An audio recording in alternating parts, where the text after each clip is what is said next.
विकल्प बैठो। कहो कैसा लगा घर द्वार, पसंद आया कि नहीं?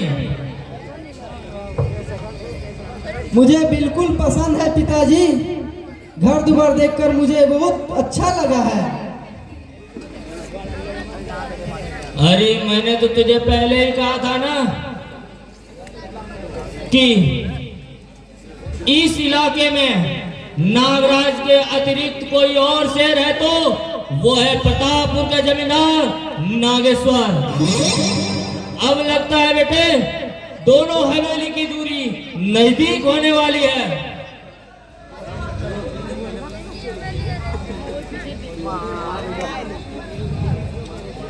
आवाज पिताजी। अच्छा बेटा,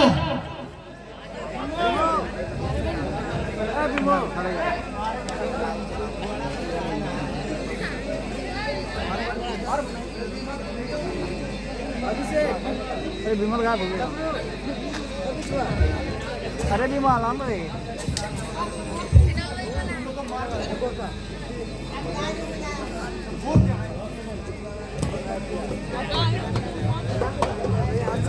प्रणाम चाचा जी। आओ विमल, बड़े मौके पे आए हो, जरा तुमसे भी कुछ राय ले लूं। कौन सी राय चाचा जी? यही पूजा की शादी के विषय में। मैं आपसे इसी संबंध में आपसे एक प्रार्थना करने आया हूँ।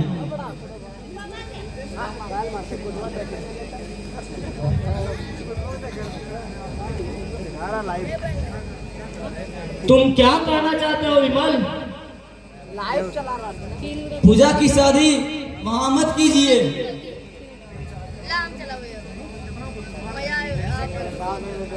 क्यों? तुम कौन होते हैं मना करने वाले? मना मैं नहीं, पूजा खुद कर रही है।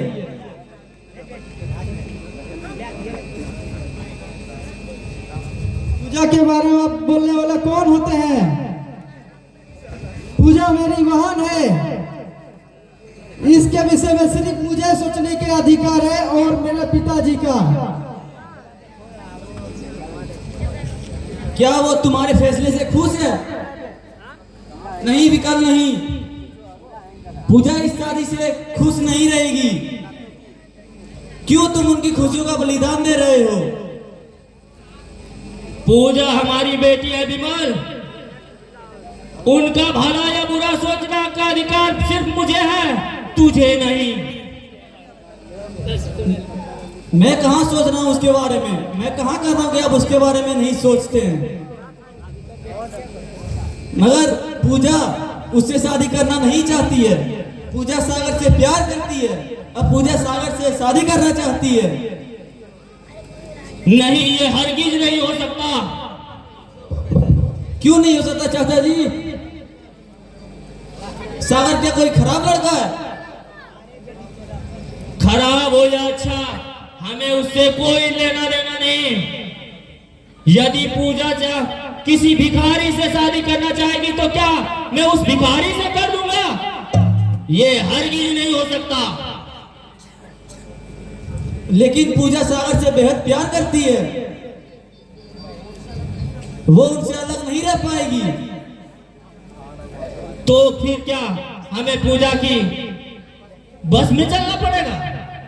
यदि पूजा एक भिखारी से शादी करना चाहेगी तो क्या मैं कर दूंगा? देखिए चाचा जी, मैं आखिरी बार आपसे कह रहा हूं, पूजा की शादी वहां मत कीजिए। तुम मुझे समझाने वाले कौन होते हो?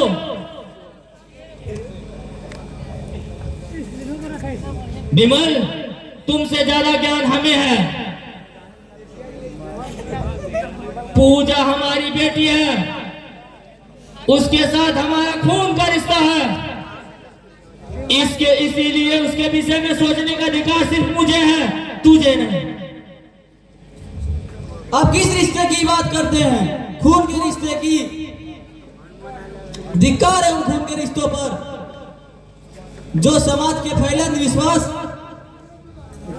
के कारण अपनी बेटी की बलिदान दे रहे हो। अरे आप तो समाज के दुश्मन है दुश्मन, जो समाज के फैले अंधविश्वास के चादर को ओढ़ रखे हैं।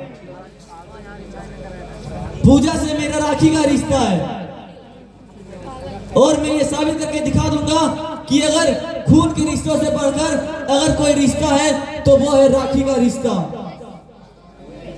चुप हो जा विमल, चुप हो जा विमल, तुम बहुत कुछ बोल चुके हो। चंद की धागा आगे कलाई में बांधने से कोई राखी का धागा नहीं, बल्कि खून से रिश्ता कोई बड़ी नहीं होती है। तुम मत कहो उसे बहन बिगल, तुमने तो राखी को भी कलंकित कर दिया। याद करो उस दिन जब पूजा तुम्हारे कलाई में राखी बांधी थी, ना जाने तुमने उस दिन उसकी रक्षा के लिए कितने कस्में खाई थी। कहाँ गई वो सारी कस्में? किस मुंह से तुम उसे अपनी बहन कहते हो? तुम्हारे जैसा निर्दयी भाई अगर पूरे हिंदुस्तान में रहे तो बहन अपने भाई को राखी बांधना छोड़ देगी।